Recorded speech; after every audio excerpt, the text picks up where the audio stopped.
Hi, today's lesson is on oxygen delivery. So we've already covered that oxygen, like any gas, flows from high partial pressure to low partial pressure. Today we're going to focus on how hemoglobin in the blood enormously increases the amount of oxygen stored in the blood, and the oxygen hemoglobin dissociation curve determines how much oxygen is delivered to tissue. So let's start with a little diagram of the pulmonary circuit.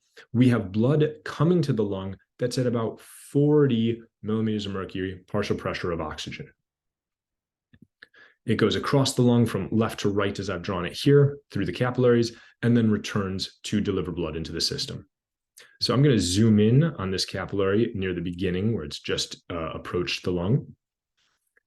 And now we've got this capillary. It has a relatively low partial pressure of oxygen. So I'm putting it at 40 millimeters of mercury at the left side. And just to remind you, it's flowing from left to right. Whereas in the lung, you've got a lot of oxygen relatively, about 100 millimeters of mercury. Because of that, you will have flow from the lung, from the alveolar space, into the capillary. And since oxygen is flowing into the capillary, eventually that partial pressure of oxygen will increase and increase until it reaches equilibrium, at which point you no longer have that high pressure and low pressure and a flow between them. And just a reminder, I know you know this, but when we say diffusion, it's not a one-way thing. Oxygen flows both ways from the capillary to the alveolar space and vice versa, but more of it tends to flow from high pressure to low pressure than from low pressure to high pressure. So the net effect is that oxygen tends to flow into the capillary from high pressure to low pressure. All right, everything I just said is true about the plasma, but blood has a lot more than plasma. It's got a lot of red blood cells. So let's add these red blood cells.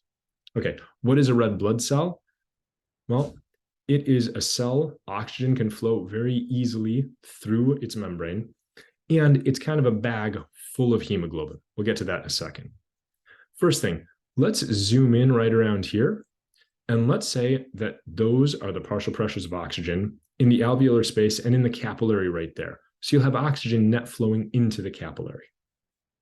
All right, that oxygen goes in, and now the capillary partial pressure has increased it just a hair. You see that? Just a little bit. But that oxygen has not, or any oxygen has not yet entered the red blood cell. So now there's a little difference in pressure from the plasma to the red blood cell. So that's going to lead oxygen into the red blood cell, net diffusion. Right, oxygen goes into the red blood cell.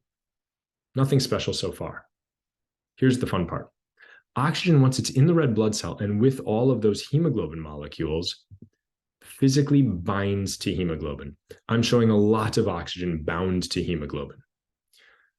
It's binding to hemoglobin, but once that oxygen is bound to hemoglobin, it does not contribute to the partial pressure of oxygen. So once that oxygen is bound, it does not bounce around and contribute to partial pressure.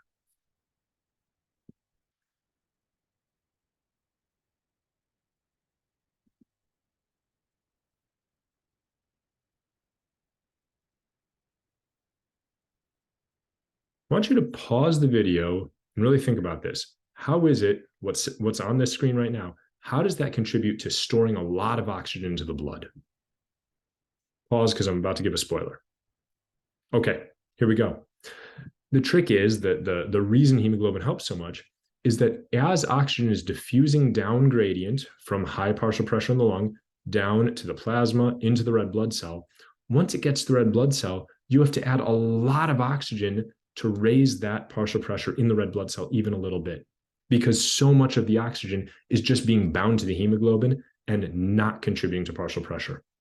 So by the time the plasma and the red blood cell have reached equilibrium with the alveolar space, by the time they've gone up to 100 millimeters of mercury partial pressure of oxygen, there is just a ton of oxygen bound to the hemoglobin waiting there. All right. Because of that, without hemoglobin, you'd have way less oxygen in your blood, way less. The vast majority of oxygen in your blood is bound to hemoglobin. You might be thinking,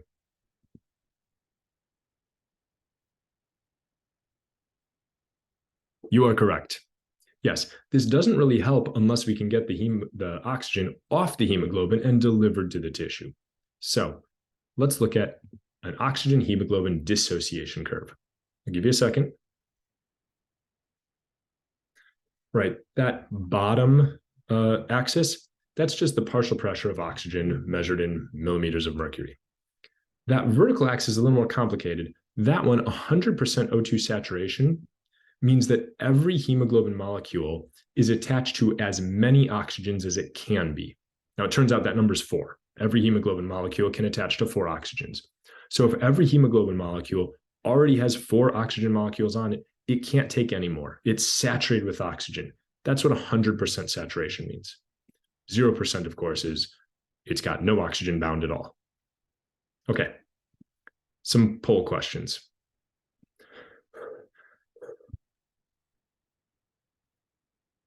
Deep breaths, you raise the alveolar PO2 by getting rid of some of that dead space mixing to 140. What happens to your blood storage of oxygen?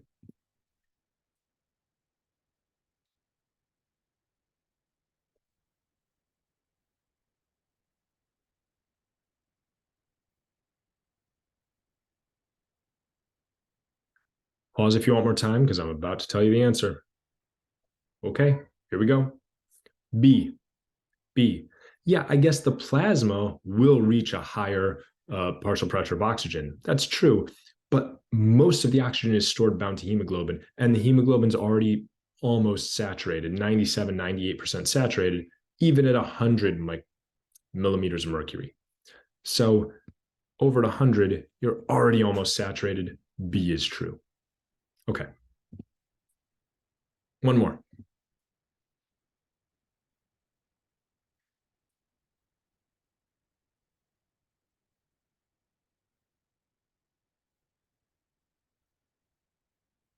Pause if you want more time. I know, you can pause, so I'm just going to keep going. The answer is A. Yes, the hemoglobin is saturated, but there's just less hemoglobin to saturate. So this was one reason anemia, that's having a low red blood cell count, can be a problem.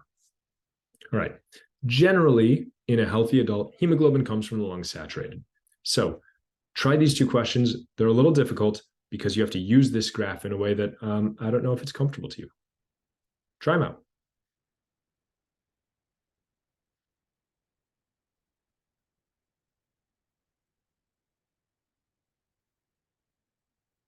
Pause if you want more time. I'm going to try to show this graphically.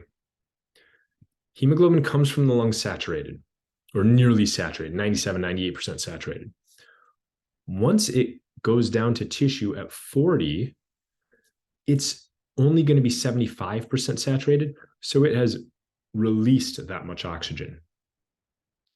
Later, when it goes to tissue that's only at 25 millimeters of mercury partial pressure of oxygen, it's going to release even more oxygen. So it's releasing oxygen as the tissue kind of, I was going to say demands it, but that's not the right word, as the tissue's at a lower PO2. All right, let's suppose we go to the top of Mount Everest. Untrained, we just, we find ourselves there tomorrow morning. The air pressure is 1/3 what it is at sea level. So instead of that alveolar space being up at 100 millimeters of mercury of oxygen, it's going to be about 1/3 that, about 35. All right.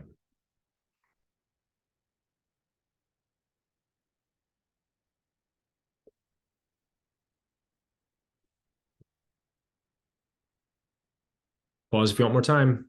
About to give you spoilers. The answer number 1 is 70%, which doesn't sound that bad. That's still a fair amount of oxygen. The problem is number 2, none. It's 75, 70% saturated, but when it gets to the tissue is also at 35 millimeters mercury of oxygen. And because of that, there is no gradient, there is no change, there's no high partial pressure and low partial pressure to drive diffusion. There will be no flux. You won't deliver any oxygen.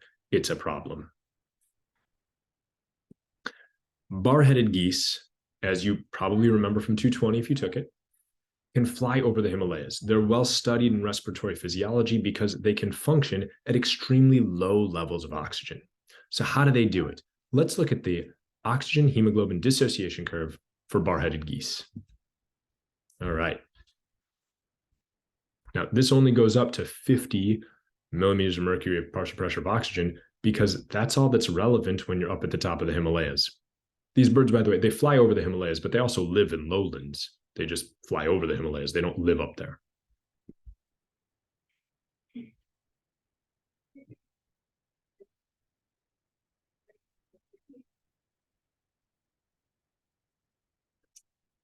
Just going to draw where that 45 and 25 is. And it means that with the shape of the curve as it really is, that's the oxygen picked up in the lung at about 45 millimeters of mercury. That's where it's delivered to the tissue. So you're delivering that much oxygen. Now, you might have said that a way to change this curve would be to do something like this. That way you'd get more oxygen in the lung because you'd be up here, and you'd deliver more to the tissue because so much of that hemoglobin would let the oxygen go. The oxygen hemoglobin would dissociate. That's why it's the dissociation curve. And that oxygen would be free to increase partial pressure to then move into the plasma, to increase the partial pressure of the plasma, to then move into the working tissue. So it delivers that oxygen to the working tissue. All right. Unfortunately, that is the actual dissociation curve for bar-headed geese. So it just doesn't have that strong S shape. How cool is this? Researchers who actually did some of this data said, that was taken at 41 degrees Celsius, which is about apparently the temperature of a goose. But they said, when a goose is flying over the Himalayas, the goose is working. And so the goose is at slightly warmer, but it's breathing that really, really cold air that you find in high altitudes. And so they thought this pulmonary system that's picking oxygen up at the lungs is sort of cold because there's so much cold air in the lungs. But the systemic circuit that's delivering oxygen to tissues, that's actually in warmer tissues. So these capillaries and these capillaries are at different temperatures. So they assumed that the cold air in the lungs dropped the temperature of those capillaries down to 37 C, and at the tissues, it was up at 44 C. So let's do the same curve, but look at 37 C and 44 C.